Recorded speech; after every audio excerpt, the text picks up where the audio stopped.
Public দুর্ভোগ করে আর হবে না। আপনি রেড কল অবরোধ করেন, আপনি সড়কে অবরোধ করেন। এটা প্রত্যেকটা মানুষ বাজারে যে খাবার পাচ্ছে না। আমার গত রাত থেকে হচ্ছে বিদ্যুৎ নাই। বিদ্যুতের জন্য যে রাস্তাটা, বিদ্যুতের জন্য যে গাড়ি যাবে, বিদ্যুতের লাইন ঠিক করবে, সেই ব্যবস্থাটা নাই। আমাকে সিরাজগঞ্জ থেকে ফোন দিয়েছে এক লোক, ফোন দিয়ে জানাইলে এখানে অস্ত্র আসতেছে। আপনারা কার ইন্ধনে কিভাবে আসতেছেন এটা আমাকে বলেন।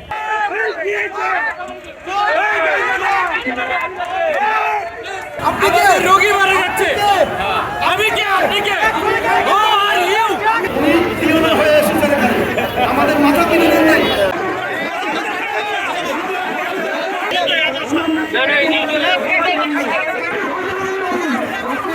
পাবলিক দুর্ভোগ করে আর হবে না। আপনি রেড কল অবরোধ করেন, আপনি সড়কে অবরোধ করেন।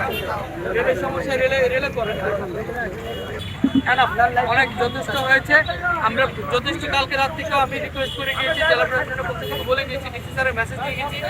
আগে ডিসি স্যার নিজেও আসতে চেয়েছি।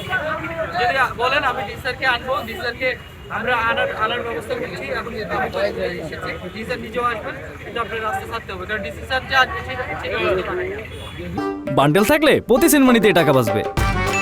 বিকাশ সেনমানি বান্ডেল কিনে জিতুন প্রতি লেনদেনে। এটা প্রত্যেকটা মানুষ বাজারে যে খাবার পাচ্ছে না। আমার গত রাত থেকে হচ্ছে বিদ্যুৎ নাই। বিদ্যুতের জন্য যে রাস্তাটা, বিদ্যুতের জন্য যে গাড়ি যাবে, বিদ্যুতের লাইন ঠিক করবে, সেই ব্যবস্থাটা নাই। এখন একটা দুর্যোগকালীন সময় চলতেছে, একটা দুর্যোগকালীন সময় চলতেছে। দুর্যোগকালীন সময় কেন আপনারা এই ধরনের ইয়ে করছেন, কার ইন্ধনে করতেছেন? আমি মেসেজ পেয়েছি এখানে অস্ত্র আসতেছে, নাম্বারে ফোন দেন। আমাকে সিরাজগঞ্জ থেকে মেসেজ দিয়েছে, এই ওসি সাহেব দেখেন, আমাকে সিরাজগঞ্জ থেকে ফোন দিয়েছে এক লোক, ফোন দিয়ে জানাইলে এখানে অস্ত্র আসতেছে। আপনারা কার ইন্ধনে কিভাবে আসতেছেন এটা আমাকে বলেন। এই যে লোক ফোন দিয়ে বলতেছে নৌপথে অস্ত্র আসতেছে। এর সাথে কে জড়িত, কারা জড়িত? আপনারা লিডার কারা আছেন তারা কথা বলবো। আপনারা রাস্তা ছেড়ে দেন। আমি ব্যক্তির স্বামী বাসী নাই, উপজেলা নির্বাহী অফিসার এসেছে, ওনার তিনটা ডিগ্রি থাকতে পারে, ওনার দাদা নির্বাচিত হতে পারে, সমস্যা নাই, উনি নির্বাচিত না। আমার বাবা বীর মুক্তিযোদ্ধা, কিন্তু আমি না।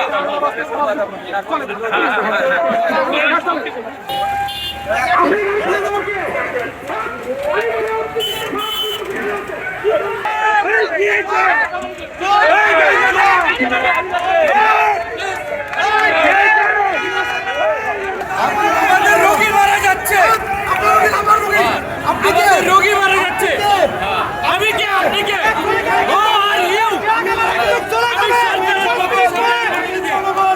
আমি জনগণ দুর্ভোগের শিকার হচ্ছে। বলেছেন উনি অনেক হয়ে এসেছেন এখানে। আমাদের মাথা কিনে নেন নাই। আপনি শোনেন, আপনারা চুপ করেন, আপনারা চুপ করেন। আমাকে যখন উনি বলেছে যে আমাকে বলেছেন উনি ব্যক্তিগতভাবে আপনাকে হাতিবান্ধার কোনো রাজনীতিবিদ পছন্দ করে না। ওনার আসার বয়স 3 মাস অথবা 2 মাস, আমার সঙ্গে ওনার পরিচয় 2 দিন। উনি 2 দিনের পরিচয়।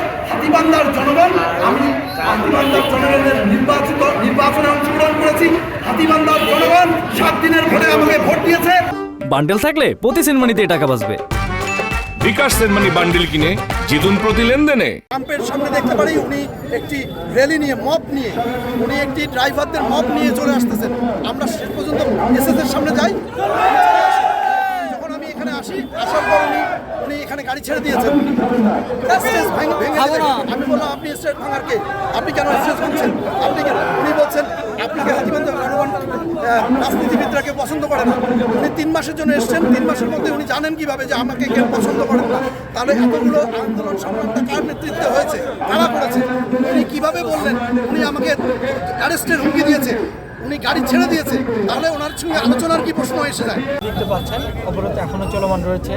আমরা তাদেরকে, অবরোধকারীদেরকে রিকোয়েস্ট করেছি যে পাবলিক দুর্ভোগ হচ্ছে, বিশেষ করে আমাদের গত 2 দিন কালবৈশাখী ঝড়ের কারণে কিন্তু আমাদের রাস্তাঘাটে হচ্ছে অনেক বৈদ্যুতিক লাইন নষ্ট হয়ে গেছে।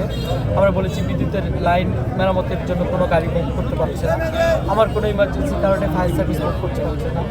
আমার পুলিশের যদি আইন শৃঙ্খলা অবনতি হয়, পুলিশ মুভ করতে পারছে না, অ্যাম্বুলেন্স মুভ করতে পারছে না। এই সিচুয়েশনে তাদেরকে রিকোয়েস্ট করেছিলাম। তারপরে যেহেতু তাদের দাবিতে অনড়, আমি জেলা প্রশাসনের সাথে, বিশেষ করে আমার জেলা প্রশাসনের মধ্যে সাথে কথা হয়েছে, ডিসি স্যারের সাথে কথা হয়েছে। উনি বলেছেন যে 5টা নাগাদ উনি আসবেন, আন্দোলনকারীদের সাথে বসবেন, রিকোয়েস্ট করবেন, তাদেরকে জেলা প্রশাসনের পক্ষ থেকে আমাদের এখতিয়ারের ভিতর থেকে যতটুকু আশ্বস্ত করা যায় সেটা করবেন। পরবর্তীতে চেষ্টা করব যে আন্দোলন যেন তারা প্রত্যাহার করে, এটা আমাদের দাবি। কারণ হচ্ছে পাবলিক তারা যৌক্তিক দাবি নিয়ে আন্দোলন করছেন, কিন্তু পাবলিকের কিন্তু গত কয়েকদিনে বেশ দুর্ভোগ হচ্ছে।